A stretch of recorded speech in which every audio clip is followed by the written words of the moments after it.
Recording is rolling. It is Tuesday, September 22nd. We're gonna knock out these college physics puzzles. Well, I've got a bunch of these starred. Some of these that I assigned you guys, some of them that I did not, but I want to cover anyway. So trying to make the okay. Focus here. All right, recording is resumed. I know there's a hurricane like bearing down on us, sort of. We don't know if we're going to be here in the next few days or not, or what. So if something happens, like if they make an announcement tonight, like surprise Ghost Coast the rest of the week or something, then I'll make a brief video to fill you guys in on any details that you might want to know, and I'll post that to Google Classroom if something like that happens. Okay. All right. Oh, any questions before I get rolling on these college physics puzzles? All right. So let's knock these out.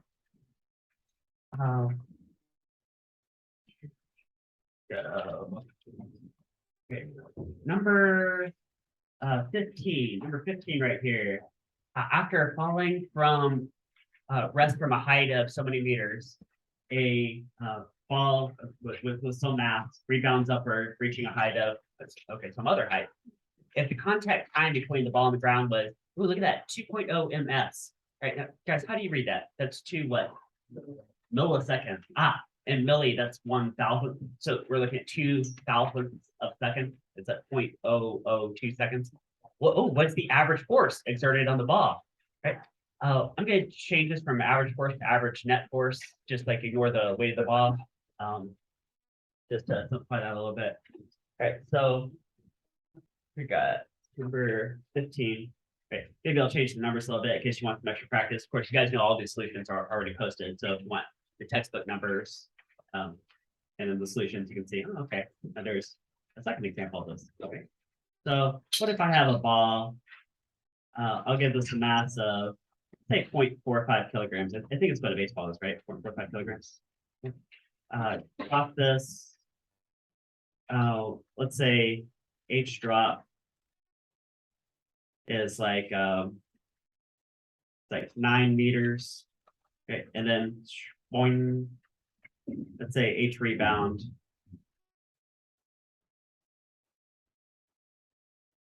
is like 7 meters. Okay, just for example. Okay, so a pretty elastic collision going on. Right, pretty bouncy, right? Okay.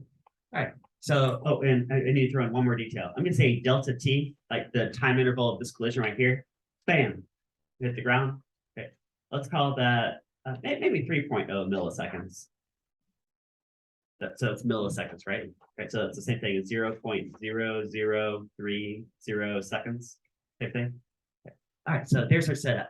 Okay, and the question is, what's the average net force from the ground? So average net force of the rebound. Okay, because there was definitely, bam, there's some force interaction between the ball and the ground. Okay. Actually, before I get plugging and chugging on numbers, let me ask you guys a basic principles question. When this ball is slammed against this ground, the bam, rebounding, which force is greater? The force from the ball on the ground or the force from the ground back up on the ball? The ground back up. They be equal? Equal? Yeah. You guys remember Newton's third law of motion, right? For every, in this case, there's two objects, the ball and the ground, okay? And equal and opposite forces. Yeah. So it's the same force, just opposite directions, right? One's down, one's up. All right. So that aside, let's take a look at Newton's second law of motion. Force equals mass times acceleration. There's different ways you can write that. It's a good starting point. And okay, the question is, what's the force? So we're solving for this force, right? Okay. We have the mass of the ball because click, everything's clicking in place. What we're solving for, want to give it values. Do you think there's some crazy bonkers acceleration? You know, bam, like rebounding off the ground? Thank you. You guys think? I wonder how would you get that? Well, what's the definition of acceleration? Isn't that rate change of velocity? So couldn't we rewrite this like force equals mass times delta v on delta t, right? Change of velocity for a change of time. Okay. Oh, and look, we know what the time interval of the baboing bounce is, right? It's a tiny time interval, right? Baboing, right? So that clicks in place. So now we got our puzzle pieces like clicking in place, right? Click, click. We got these numbers. If only we could get the change of velocity. Hey, does that have something to do with like these heights, like these rebound heights? I bet it could. You guys think we could pull maybe this third kinematic formula and say, well, based on drop height and knowing Earth's gravity, you could figure out like how fast it's crashing and how fast it's rebounding, right? Yeah, that's the definition of acceleration. Acceleration is change in velocity per unit time, right? So the definition of acceleration is the rate change of velocity. Right? So this links back to unit 1 kinematic motion, right? So that just substituted in there. Okay. So let me do that. Maybe here's what I'll do. I'm gonna pull up another piece of paper just to do the velocity calculations. What is v crash, and this Boyne v rebound? Right, you guys get that? Boyne. Okay. Well, I know the velocity at the tops right here, like maybe this ball was released from rest, and then when it peaks out here, each of these velocities is 0, so I can take advantage of that, right? Is that true? The velocity at the top right here is 0. If you release it from rest, true there. Okay. So let me set up a couple of kinematic equations to figure out each of those velocities. So let's go. Oh, actually, you guys know what it's going to be. It's going to be square root 2gh. Right? You guys remember that? Bf squared equals v naught squared plus 2ax or 2gh, 2ax, 2gh, right? So similar idea, right? One of these velocities is going to be 0, depending on your perspective, right? You can have this ball going up or down, right? So just to simplify this a little bit, let's sort of cut straight to the answer because I'm trying to make the best use of time. So it's going to be root 2gh, right? As long as firm rest is 1 point, okay? All right, so this could be v crash is square root 2 times, I'm going to use 10 meters per second squared. If you want to use 9.8, go ahead. The answer won't be a whole lot different. And then the height, the initial drop height was 9 meters. Right, square root 2gh. Right, square root 2gh, that's a good expression to keep in your back pocket, right? For some kind of velocity. Drop from some height. Popped up a few times before, it's going to keep coming back. 13.4, well, I'll call it 13.4 meters per second. Let's go with that. Okay. And the v rebound, I'm cutting through some logic steps just to make the best use of class time, but I mean, it's going to be the same expression, just upward instead of downward, right? It's still going to be square root 2gh, but now the height that it rebounds to is only 7 meters, right? So you do a very similar expression. So pop out 7 here, call it 11.8 meters per second, right? Now this is down and this is up, right? There's like a change in direction. Okay. Hey guys, what's the difference between 13 down and 11 up? And it's not 2. Is it like 24, right? Because guys, change in direction. Here, what's 13.4 minus a negative 11.8 minus negative 11.8. You guys see it's like 20, okay, so 25.2 meters per second. You see that? Okay, so right here, change in velocity equals v rebound minus v crash, which is 11.8 meters per second.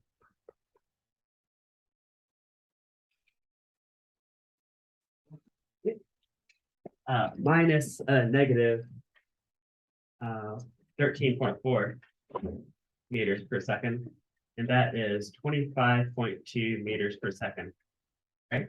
You guys know, like on a number line, the difference between negative 13 and positive 11, okay? It's not 2, it's gonna be like 25, right? Okay, good for that. Okay, so now we got the change of velocity of the ball. You guys get that? Okay. Okay, now we can go back to this setup, okay, and just pop all the numbers in. Okay, so remember, this represents the average net force. Okay, because I'm ignoring the weight of the ball. See, if this was like bouncing off a wall, it'd be a little bit simpler, but to find this a little bit. 0.45 kilogram baseball is having its velocity change by 25 meters per second. 25.2. Right, that's the only thing that would correspond to these rebound heights from your kinematic motion. And it does that all in 0.0030 seconds. Can we get a force from that? 0.45 times 25.2, 1.0030. I'm looking at 3780 newtons. You could also call that 30, or well, let's just 3.78 kilonewtons. If you saw an answer like that, that'd be an equivalent number of newtons, right? Okay. All right, you guys hear that? All right. Okay, next one, let's do number 25. A 5 kilogram bucket of water is raised from a well by a rope. If the upward acceleration is 3 meters per second squared, find the force exerted by the rope on the bucket. One of the new posters I had hanging up involves tension in an elevator cable. I think we did that past few days, right? Tension in an elevator cable, which is that one. Actually, you could sort of cut straight to the answer, but if you get that, say on an AP FRQ, they would want you to derive this from scratch. So let's go do that. Derive this from scratch and then follow it that way. Number 25. Bucket. Full of water. Let's do a free body diagram. F, B, D, free body diagram. Okay. Yeah, see if this is a multiple choice question and you had the answer on one of those posters, you could pull that out of your back pocket and solve it real fast. But again, this is an FRQ. They want to see this derived from scratch. So the fact that the bucket is being accelerated upward, do you guys think that the tension force from the rope upward is greater than the weight downward? Right? See, it's unbalanced, right? So I'll call this F sub T for tension force, and I'll call this mg for the weight of the bucket, right? And here's where I'm going to make up some numbers that deviate from the textbook. Okay. I'm going to say the mass of my bucket is, let's say 6.0 kilograms. I'm going to say the upward acceleration ends up being 2.0 meters per second squared. Okay, so the numbers are a little bit different from the book. Right? In fact, they're not drastically changed. I guess the answer is not going to be too different, right? Guys get that? All right. So deriving this from scratch, I'm getting here. Let's go to Newton's second law of motion. F net equals mass times acceleration. Temperature. Okay. And F net, isn't that the tension force minus the weight would be the net force? So the tension force minus the weight is equal to mass times acceleration of the bucket. Okay.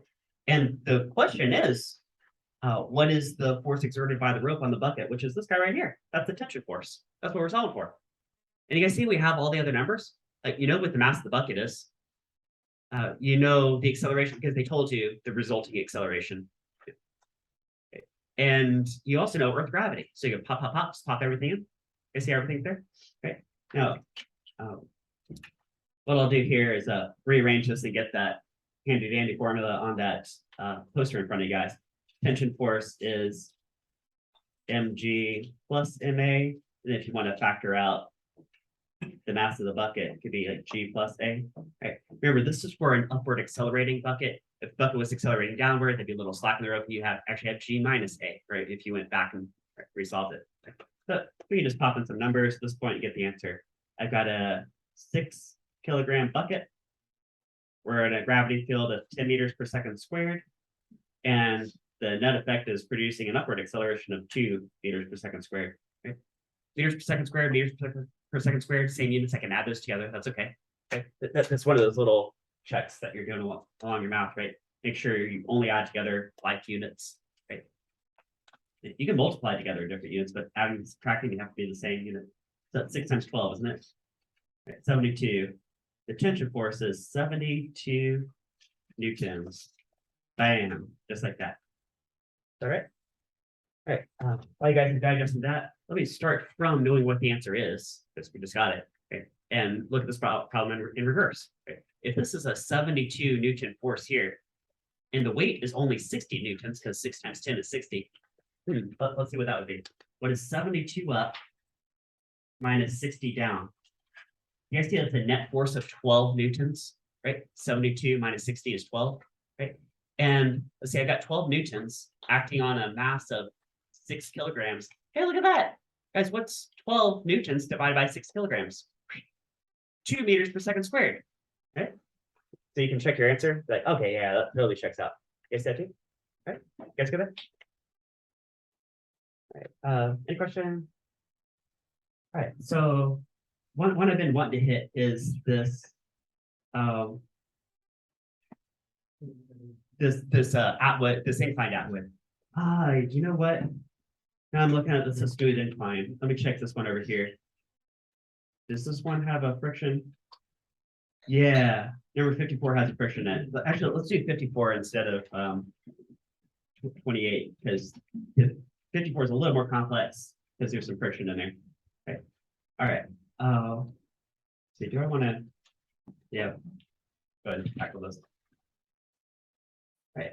Objects, masses, M1 and M2. So they told you these two masses. Okay. There's a light string, frictionless pulley, and they told you this angle from the horizontal so many degrees. Okay. The object released from rest, and one of the object slides. 1 meter in 4 seconds. Now, if you start from rest and move 1 meter in 4 seconds, that's 3 kinematic values. You think you could, in principle, calculate the acceleration, okay, and then solve a bunch of stuff from there. Okay. Find the acceleration of each object. What is the tension in the string? What is the coefficient of friction between M2 and the incline, so that all this works out? So that starting from rest, it would slide that far in that much time. Right? You guys get that idea? Okay. All right.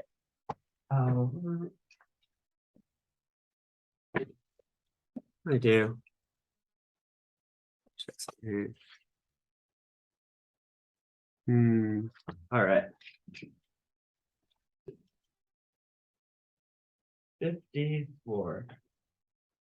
You know what? I think I changed my mind again. Let's sort of do the setup, but I'm going to start from the opposite point of view. I'll tell you what coefficient of friction is, and then we'll solve everything from there. We'll sort of do this problem backward.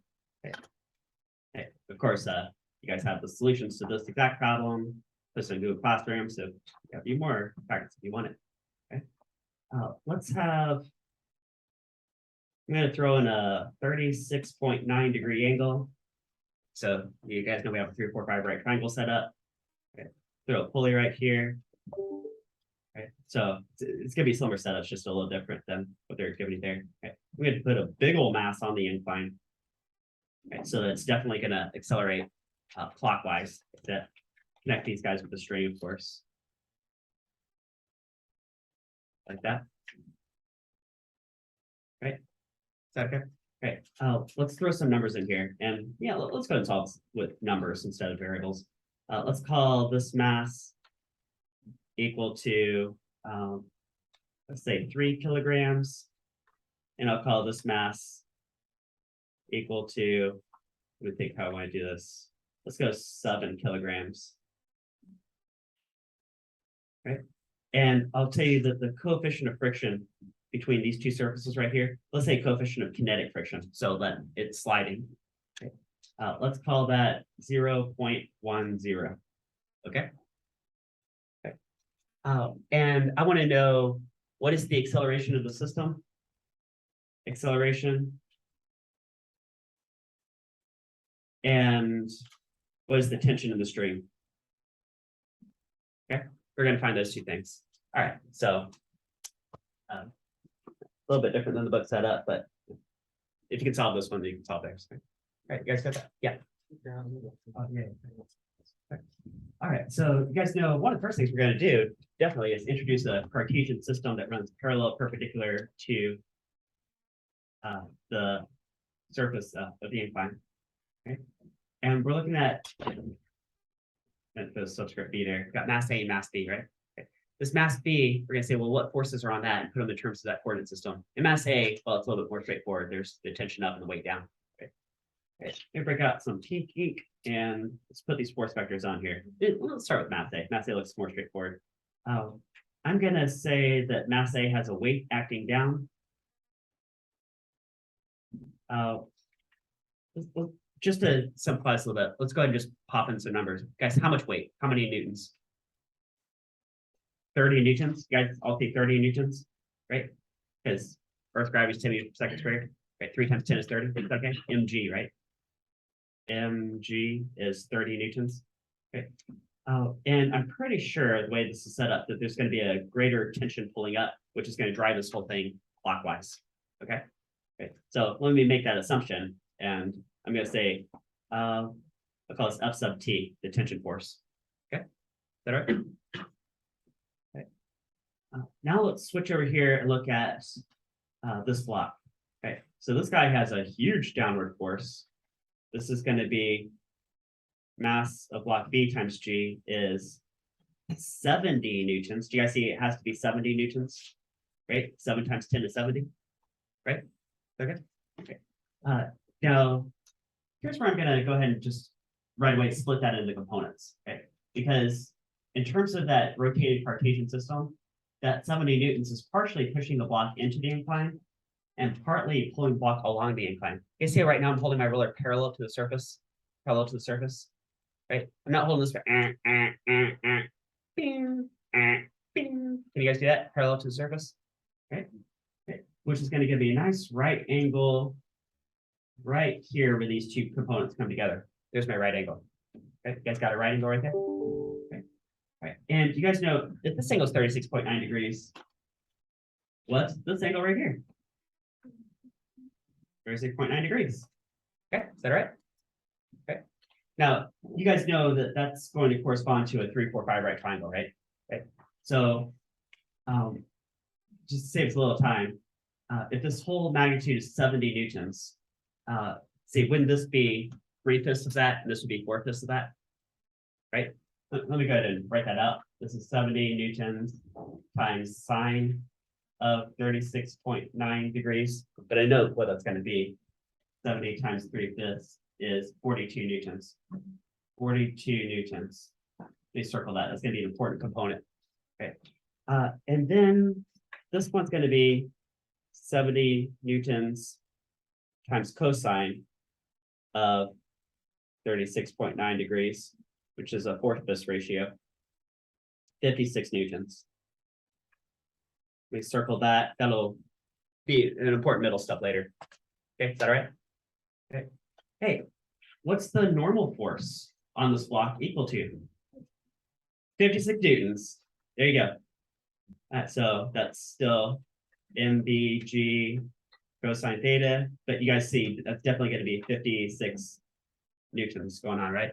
Okay. These two are balancing out, so the block's not accelerating into the incline. Kind of makes sense, right? Okay. You guys good? Everybody right? Okay. Now, okay, I definitely see, do you guys see this 42 newtons versus this 30 newtons? There's like a tug of war going on, right? Is 42 beats 30, doesn't it? Right. So it looks like this is wanting to turn clockwise already. But I still have to consider the fact that there's friction. There's just a little friction. That's kind of a small coefficient of friction, but there's some friction. Like I said. Okay. All right. So on this block, there's actually 2 more forces on this block. What are the other 2 forces on this block that I haven't drawn yet? They're both pulling this way. Tension and friction. Tension and friction are both pointed this way, aren't they? Okay. Let's figure out what those are. Actually, we don't know exactly what tension is, but see, it's got to be some version of this F sub T. Okay, just like this is. Okay, but the friction force isn't friction. Here, do a little calculation over here. You guys remember friction force is equal to coefficient of friction times the normal force? You guys remember that? Okay, that's on your AP equation bank also. Okay, here's my coefficient of friction, 0.1. Here's my normal force, 56 newtons. Right? Doesn't this look like 5.6 newtons? You guys think 5.6 newtons of friction force? Right? Okay, and since that's going to resist motion, this looks like it's moving clockwise. I'm going to have the friction force also pointing up to the left. It's a pretty small friction force. F sub FR equals 5.6 newtons. I'll circle that one. So we got that pulling that way. Okay. Okay. Guys ready so far? All right. Now, okay. Questions so far? Okay. Because we're in a pretty good spot right now. Let me recap what we got so far. I only told you like I think 4 things. I told you the mass of each block, boom, boom. I told you the angle of incline, this very special angle right here. I told you the coefficient of friction between these 2 surfaces. And from that, we were able to get all the pink numbers, right? We know the weight of each block pulling straight down. We took, so we don't know the tension yet. That's an internal force. We're going to save that for some of the last things we're going to do. Okay? But we took the weight and we split it into components based on this angle of incline. And said, okay, well, weight's partially pushing and partially pulling along. Okay. Now, the part that's pulling along, I'm going to circle that. That's going to be a pretty important component. But the part that's pushing in, that's important because it's related to the friction force. Friction is coefficient of friction times that normal force number. right? Okay, so we got the friction force. Okay, now I've circled three numbers, or well, I'll say the normal force, but ignore that now. We're past the normal force, right? But these three guys right here, right? Those are like the external forces that are like driving the motion of the system, right? I see 42 Newton saying, let's go clockwise. And I see 30 plus 5.6 saying, no, let's go back counterclockwise. You guys see that? Right, they're fighting each other like a tug of war. This guy versus these two guys. You guys see that? Right. So do you think we can find a net force from like an aggregate point of view, from a macro systems point of view? Right. Let's do that. So the net force on the whole system, the sum of the forces, the net force, right, is equal to, let's go 42 newtons saying let's go clockwise, subtract out the 30 newtons saying no, counterclockwise, and also the 5.6 newtons of friction force that's resisting the motion, right? Isn't that the net force on the whole system? Okay. So 42 minus 30 minus 5.6, okay, and that is a 6.4 Newton net force. Okay, is that right? Okay. Now, I know that 6.4 Newton net force on the whole system is moving a total of, well, this many kilograms, 3 plus 7 kilograms, isn't it? Right? Okay. So Newton's second law of motion, the acceleration of the system, the entire system, right, moving the whole thing clockwise, is the net force, F net. This is F net, right? That's another saying. Net force, the sum of the forces is net force, divided by the total mass. That's 6.4 newtons of net force, net force, moving 7 plus 3 kilograms, 7 kg plus 3 kg worth of mass. Isn't that true? Right? 6.4 over 10, that looks like 0.64 meters per second squared. That was one of the questions that I asked, is what is the acceleration of those blocks, right? It's a tiny acceleration, but it's accelerating clockwise a little bit, right? Okay. Now, your book problem version of that I started off by reading the text, they gave you that number and they asked some other things. So you can solve this from a different point of view, a different path through the forest. Right, is that right? Okay. Now, the other question that I asked and your book also asked is, what is this internal tension force? Because I still haven't addressed that yet. What is that internal tension force? You guys get that concept? Okay. Now, there's one of two ways we can get it from this point. We can either focus on this block or this block, and we're going to focus on just one of those blocks, just one or the other.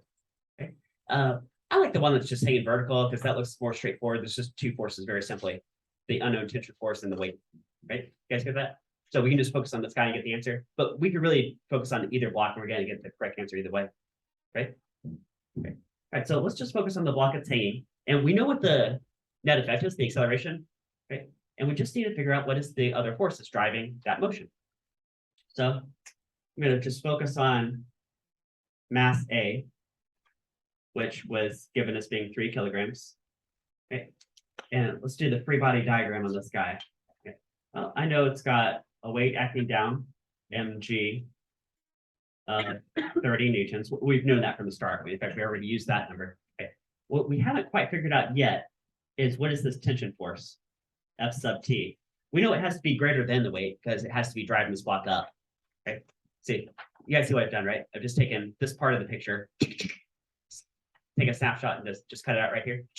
That's just that right there, right? Is that? Okay, so it's not what we've done like up before I started writing on this paper is we focused on the whole system like from a macro point of view. Now we're going macro. We're zooming into the system where we're focused just on one component. Okay. Okay. So I know that the net force is equal to mass times acceleration of the block. If there's Newton's second law of motion. Now, before we already applied Newton's second law of motion, we applied it right here, but we did it for the whole system. We're looking at like all of the mass being moved. Now we're just going to focus on this single block just by itself. We're just focused on that 1 3 kilogram block. But we know how much it's accelerating. It's accelerating upward at 0.64 meters per second squared, right? Because we figured that out from before. That was our answer from looking at the whole system. Was accelerating that much? That's true for that part. And the net force is the difference between the tension force pulling up and the weight pulling down. The weight pulling down, of course, is 30 newtons. You know that? Ah, can you guys solve for the tension now? Right. The rest is just algebra, right? All right, so what is 0.64 times 3 plus 30? I'm getting a tension force of 31.92 newtons. There we go. Right. And if we had instead isolated the second block that was on the incline, a little bit more complicated, and done very similar thing, still would have gotten that exact same tension force. Okay, you guys get that? Good. All right, so now that you guys know the answer, right, let's go back and look at the setup and see how this could make sense. Right. So this block, 3 kilograms, weighs 30 newtons gravity force, and there's a tension in the string pulling up with, ooh, a little bit more than that. Look at that, like almost 32 newtons up. 32 up, 30 down. Here, what is that difference? What is 31.92 minus 30? That's 1.92 Newton net force. 1.92 Newton net force acting on 3 kilograms. Oh, that's 0.64 meters per second squared, which is what we found the acceleration to be. Okay. Guys, all right. Right. And if you guys like that, want more examples, there's a little bit different setup with this one.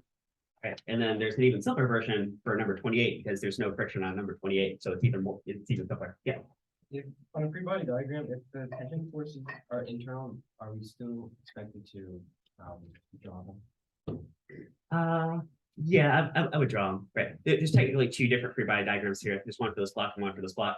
Right. And then yeah, the system as a whole, that's like that. Yeah, I would draw. Yeah. If there's an AP question about it, they would probably specify like for that single block, draw the free body diagram or something. Yeah. Yeah. So yeah, better to than not. All right. What else are we gonna do here? We gotta do. All right. I think I can knock out these 2 guys. Let's do number 46. Number 46, because there's actually 2 problems I want to do related to this. Number 46. They talk about this hockey puck. That's been given an initial speed in the positive direction. There is friction, mu sub k. Notice they give you no numbers. This is all in terms of variables. They find an expression for the acceleration of the puck, and then use that expression to figure out how far the puck slides distance d before it comes to a stop. All in terms of variables. Notice there's no numbers on number 46. That's okay. We can still get a general expression. Here's our hockey puck. Center mass. Okay. This thing has been kicked with some initial velocity, v naught. Right. So let's do free body diagram on this guy. It says hockey puck has some mass m. Right. I bet it has a weight acting down. That's called mg. Okay. I bet there's a normal force acting up. F sub n, normal force, that's exactly equivalent to mg, right? There's a level surface, nothing crazy going on. That would have to be true, right? Okay. And guys, if this puck slows down and comes to a stop, that means there must also be what acting on? Friction. Yeah, so kind of drag force friction. Okay. A lot of times ice is mentioned in physics textbooks to say there is no friction, but I mean, if slow down comes to a stop, this must be the case. There must be some kind of friction. Okay. Is that it? Is that the entire free body diagram? That's it. Okay. So, first we got to figure out what is an expression for the acceleration of the puck. Well, acceleration from Newton's second law of motion, wouldn't that be the net force divided by the mass? Wouldn't that be true? Oh, hey guys, what is the net force from that free body diagram? What's the net force? The friction, because the 2 verticals just cancel out. Cancel, cancel. So the net force is the friction force. But hey, friction force. We just did an expression for that. What is that equal to? That's equal to what times what? Exactly. Coefficient of friction times the normal force. Right? Coefficient of friction is a unitless ratio, and normal force is in newtons. So friction force can be in newtons, right? MS. Okay. Oh, but the normal force, what's that equivalent to? The weight. So I'm just doing substitution on substitution on substitution, substituting a bunch of values. Now what happens? Look at that. The acceleration of the puck is UK times G. Okay, guys got that? Okay. Interesting that the mass of the puck actually ends up not affecting its kinematic motion, right? Like if the puck was twice as massive, it would be twice as heavy, it'd be twice the normal force, there would be twice the friction force, but twice the friction force acting on twice the mass ends up being the same acceleration. Hence, mass is not part of the acceleration expression. Look at that. All you need is the coefficient of friction between the puck and the ice times the gravity field of the planet. That'll tell you the rate that, in this case, the puck is slowing down. That's what acceleration represents in this case, right? The rate that the puck is slowing down. Let's get that. Okay. Now, I could draw a very similar setup. Just replace the picture of the puck with the picture of a car. And there's a very classic physics problem that this is related to. Here's a car on a road. Initial velocity. Look at that. Is that the exact same picture? Okay, and the car brakes to a stop. So let's get center mass. The car has a weight. The car has a normal force. The car has a friction force as it's braking to a stop. This is a car braking to a stop, right? And the classic physics question that comes with it, if you guys take physics in college, you're definitely going to get this question that I'm about to tell you guys right now, or that in the middle of going over, okay, is if you triple the mass of the car, what happens to stopping distance? If you triple the mass of the car, okay? You guys see this, this proof right here, this expression applies to both the hockey puck and the car, right? It's like the same thing. It's the same story, just a different object. You guys see that? Okay. So, guys, if you triple the mass of the car, according to this expression, what happens to the acceleration of the car? It doesn't change. Doesn't change, right? You could play with the mass all day. All you care about is the coefficient of friction between, in this case, the tires in the road and the gravity field of the planet, right? Guys, if the acceleration doesn't change and everything else is equal, right? Coefficient of friction is equal, same tires, same road, same initial velocity, then does the stopping distance of the car change? No, it's the same stopping distance, right? Again, counterintuitive, but a classic physics question. Right? Just to contrast that with something, let me go back a few weeks here. If you triple the speed of the car, what happens to stopping distance? If you triple the speed of the car, it goes to 0. So this is just 0, right? Triple the speed of the car. Guys, what's the factor of 3 squared? 9. All right. And acceleration is not going to change. That's really the coefficient of friction. So that factor 9 all gets routed into the distance. By the way, it's going to come back when we do conservation of energy. I'll ask that question again. It's going to come up again. I think it's came up before, though. If you triple the speed of the car, you get 9 times the braking distance. If you double the speed of the car, you get, what, 4 times the braking distance? Okay, now that's playing around with the speed of the car. But going back to this question, if you triple the mass of the car, again, what's the answer? The same braking distance. Ooh, okay. All right, you guys got that? All right, good to know. Yeah, every physics student's going to see that question. All right, let's do, oh yeah, we're doing pretty good on time. Let's do number 41. Let's do 41. Okay, for sure got to get this one in here. Okay, we got a 1,000 Newton crate. Oh, notice they gave you the weight of the crate and not the mass. That's kind of interesting. They jumped straight to weight. Okay. It's being pushed around by across a level floor. Okay. At a constant speed. Guys, constant speed. What does that already tell you? It's going to happen to the free body diagram. All the forces are going to balance, right? Okay. Like it can be in motion, but all the forces are going to zero out. Okay, so there's no acceleration. Okay. Okay, we've got a pushing force of so many hundred newtons at an angle so many degrees below the horizontal. Okay, like this first picture. Okay.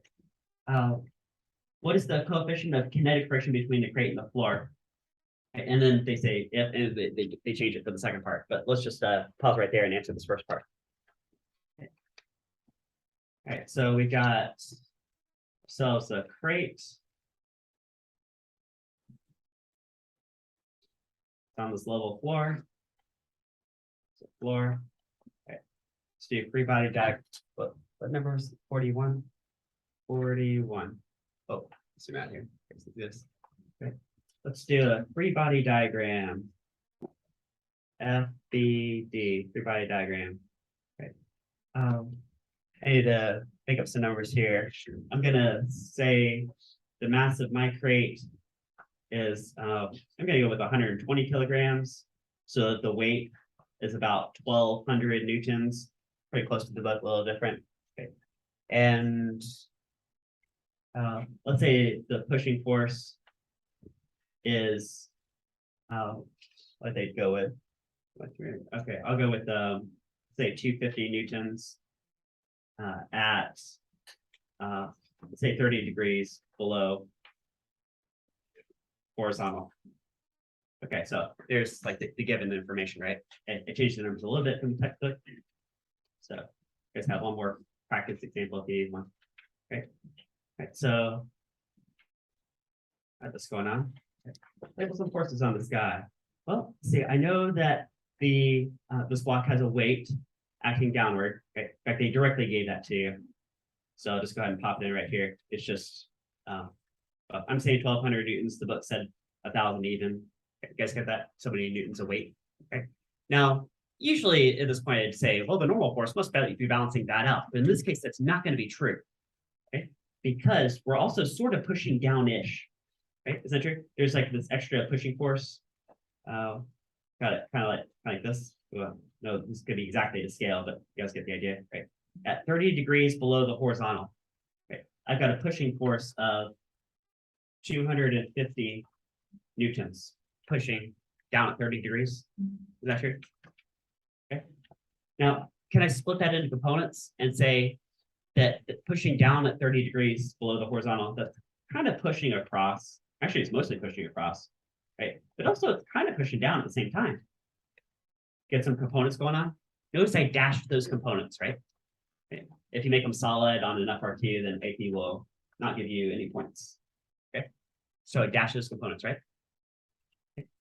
How about this component going down? That's equal to what times what? Yeah, 250 times sine 30 degrees. 250 newtons, sine 30 degrees. Oh, sine 30 degrees. What is that again? Half. So is this like 125 newtons downward? 125 newtons downward, right? Okay. Now we can find our normal force, because you guys know for equilibrium. Yeah, let me think I got some space down here. Equilibrium. Okay, in 2 dimensions, at this point in the year, we care about this. The sum of the forces in the x direction and the sum of the forces in the y direction have to zero out. Okay, and this would be a case of equilibrium because they said block was a constant velocity. Okay, so we have a few more forces to add, but keep in mind, how about this one? In the vertical direction. Okay. This normal force, should this normal force be greater than or less than 1,200 newtons? Greater than. Normal force. Should it be 1,200 newtons plus this 125 newtons? There's probably a more formal way to set that up. But what is that? 1,325 newtons normal force. Is that true? Okay. Okay, so we gotta circle what's important so far. We got the 1,200 newtons down. That's important. We got the 125 newton component pushing also down. Right, that's important. Okay. Combine those two, you get 1,325. Therefore, the normal force must be also 1,325 to balance that out. Right? You guys get that? Okay. Who has a question where I got 1,325 from? Okay. But I still need a friction force, don't I? Okay. And the friction force, let's see, well, if we're like pushing this sort of to the right-ish, then friction force is probably going to be opposing that, going to the left. Okay. So let's have it, actually, it should be pretty well balancing this out, shouldn't it? Okay. Actually, we haven't solved for this component yet. But wouldn't this just be 250 newtons times cosine of 30 degrees? Okay, let's see what that is. It's 250 cosine 30. All right, it's 216.5. 216.5 newtons. Okay. Hey, should the friction force also be the same magnitude? Right? Because if you're pushing forward-ish with that magnitude, and the block is moving at constant velocity, then the friction must exactly counteract that force, right? So doesn't the friction force have to also be 216.5 newtons. Right? Because of this condition right here, the sum of the forces in the X has to zero out. So that forward, that back zeroes out. Okay, is that all right? Okay, you guys all right? All right. So the question was, what's the coefficient of friction between the crate and the floor? Well, we can get that right now. Okay, so I know coefficient of kinetic friction because it's sliding. Okay, it's equal to friction force compared to the normal force. Okay, and we have both those numbers. Here's the friction force. 216.5 newtons. Here's the normal force, 1325 newtons. Okay. Remember, that's more than the weight in this case because we're also kind of pushing the block into the floor. So it's going to increase the normal force greater magnitude than the weight of the block itself. Right? What that is. What is 216.5 on 1325? I'm looking at 0.16. That's rounded a little bit, 0.163, I guess. With that, right? Okay, there you go. There's the coefficient of friction between the block and the floor. Is that right? Okay. Now there is a follow-up. I have just no time to at least walk you guys through it verbally. Says, what if you had instead here, switch the picture, did you start pulling up with that force? Now, in that case, the block will accelerate, right? You're sort of partially lifting it off the floor. It doesn't actually leave the floor, but the normal force is less than its weight, I should say, right? Right. And so there will actually be a net force that's accelerating the block across the floor. Can you figure out what that acceleration is? So could you guys just turn this way? They have the same horizontal component pulling to the right, but now the normal force is going to be alleviated. 1200 minus 125, right? 1200 minus 125. The normal force is now shrinking really small. And then the coefficient of friction, which we just solved for, it's 0.163 times that normal force, will give you a very small friction force, right? Again, because you're partially to the block off floor, right? And now there will definitely be a net force because 216 minus a very small, 216 newtons to the right, minus a very small friction force to the left, because again, the normal force also shrunk, right? There's going to be a net force and therefore an acceleration of the block to the right. Okay. All right. All right, I think we're sitting in a pretty good spot. All right, so tomorrow I've got a friction lab lined up for you guys. So yeah. Oh, did they just cancel it? Okay, they just canceled school. All right. Here, let me get you guys a quiz, and this will be due Monday. We just covered everything on the quiz. All right, so you guys bring me the quiz on Monday. Take a quiz. All right, you guys have a great extended weekend. Enjoy.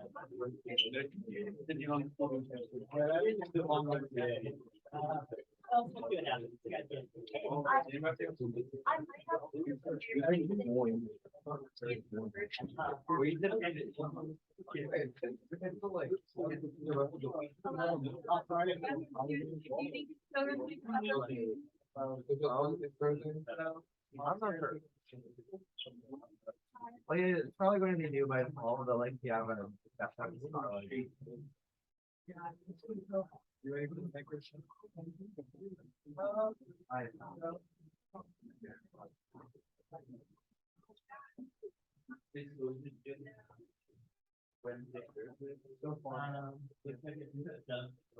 Yeah. Well, let's see. Oh, yeah. Let me stop this real quick So here. yesterday,